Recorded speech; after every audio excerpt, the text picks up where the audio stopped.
भवनडुकोरो गांव में मानसून के काले बादल भयावह रूप से छा रहे हैं, जिससे नीचे के आनंदमय दृश्य पर लंबी छाया पड़ रही है।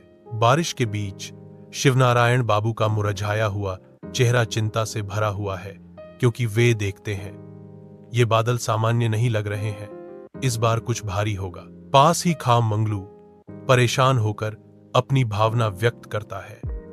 मुझे नहीं लगता कि यह पानी अब रुकेगा। मंगू के साधारण घर पर बारिश की मार पड़ती है। हर बूंद उनके संघर्ष की स्पष्ट प्रतिध्वनि है। सरोज की आंखें तंग जगह में चिंता से अभिभूत होकर इधर उधर घूमती हैं। सरोज छोटू को कसकर पकड़े हुए है, उसकी बुखार को शांत करने की हताश कोशिश में उसके बालों को सहला रही है।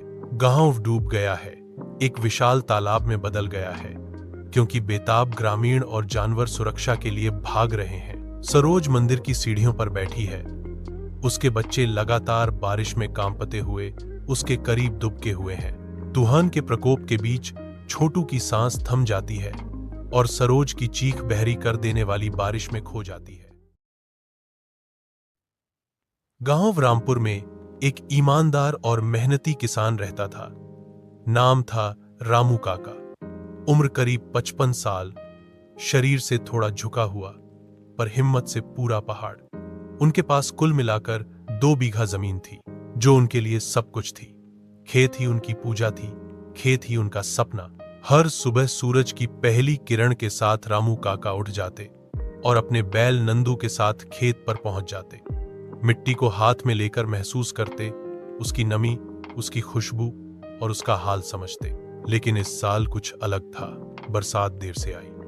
धूप इतनी तेज कि जमीन फटने लगी।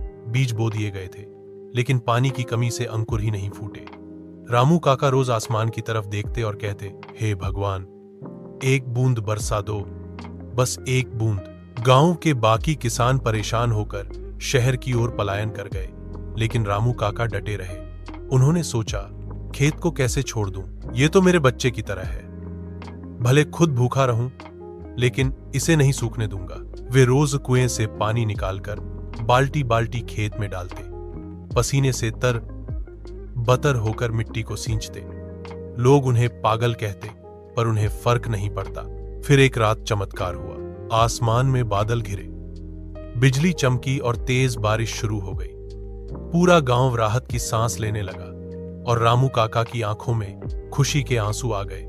वे दौड़कर खेत पहुंचे, मिट्टी को छूकर बोले, तू जी गई मिट्टी, तू जी गई। अगले कुछ हफ्तों में रामू काका के खेत में हरी भरी फसल लहराने लगी। जहां बाकी लोगों ने हार मान ली थी, वहीं रामू काका की मेहनत रंग लाई थी।